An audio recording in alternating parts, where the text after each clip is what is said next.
The family and relatives of Peter Okafor, a teenager allegedly killed by an Amotekun operative in Ibadan, the Oyo State capital, have called on the state government, security agencies and other stakeholders to unravel the circumstances that led to the death of their son.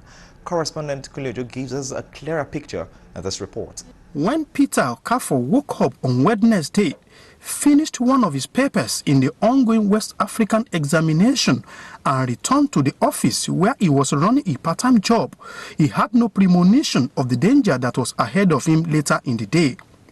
Life was snuffed out of Peter around 2 a.m. on Wednesday by a yet-to-be-identified security man as he was on his way to deliver a message sent him by his boss. According to investigation, Peter, an SS3 student of Oba KBE High School in Ibadan, will go to school during the day and return to his part-time job where he got funds to sponsor his education in the evening until last Wednesday's incident that took his life.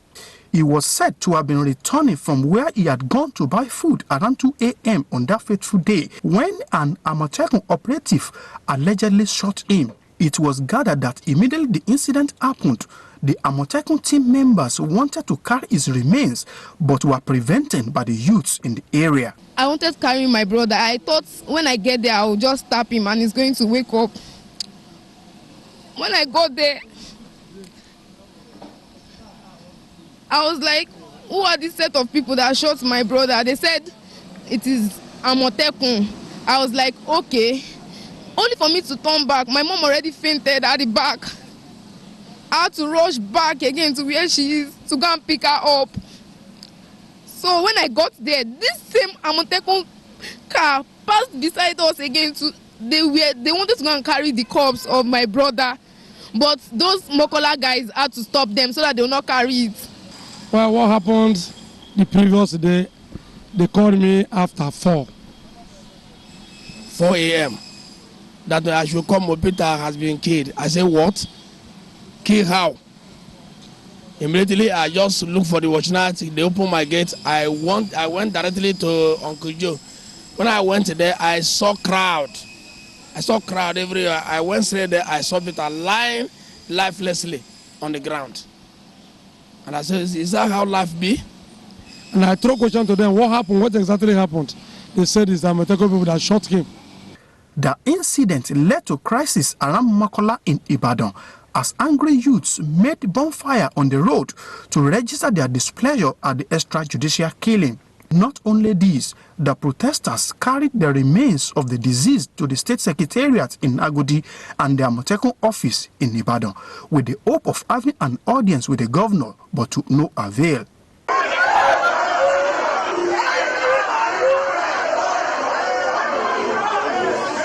Some of the residents pick on what transpired and who actually shot the deceased. She heard some news and all that these same people are denying the fact that they did not kill the young boy.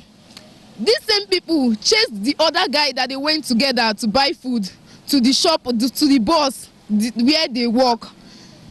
When they got there, the boss now flashed the lights to indicate that he is still there, that they are working there. So they left. And the number on that car was 012. I saw it with my own eye. I even met the DPO because the guy tried a lot. It was even the one that called me. Yes. Because we have a security network together that we work together.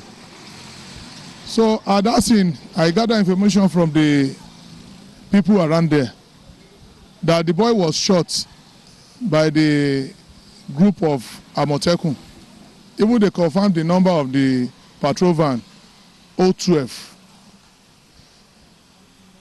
At least there, about 3 or 4 people who see everything.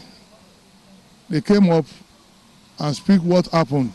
However, the Oyo State Security Network, otherwise known as Amotekun Corps, denied any involvement in the death of Peter Okafor, saying operatives of the Corps had no assignment in the area on that fateful day. I'm telling you on my honor that Amotekun has nothing to do with the incident in Makola. I want to even tell you one thing. the area where this thing happened, the area where that thing happened, and you go and check, there is a policeman guarding particular area. There are policemen guarding the Lotto house. Family members of the deceased and those at the scene of the incident have, however, debunked the claim by the security operative. That they did not shoot that young boy. Me, illiterate, and I'm not even blind. I'm a student. I saw everything with my own eye. I carried my own brother with blood, and this set of people are still denying the fact that they did not shoot my brother. Well, that is one thing I find so pathetic, so saddening, disheartening, and insensitive for anybody to say, anybody who heads the security. Because, yes, it is normal that in situations like this, you see deniers and things like that. But the truth of the matter is that if I were to be in that position, I would have first looked at it that a life was lost. This matter is under investigation. Because when you're too quick to conclude that you didn't do this, the man who is offering the denier, was he at the scene? Although the remains of Peter Okafor is now in the morgue at the Oyo State Hospital at Oyo, all the family is asking for is justice for the deceased. Once investigation is concluded regarding this, I know that the government will not abandon the family. So that's my expectations. Nobody, the boy can, even if you give them 1 million every day, that boy cannot come back to life. So it's about doing one or two things to cushion the pains, whatever pains they're going to go through. That the government should help to make sure that they will not carpet the case. So I appeal to the media to follow the case up. What did the family want? Well, the family, what we want is for the government to do the needful. They know what they're supposed to do. As the controversy continues, it is hoped that the case will not be abandoned and join the list of unresolved extrajudicial killings in the country.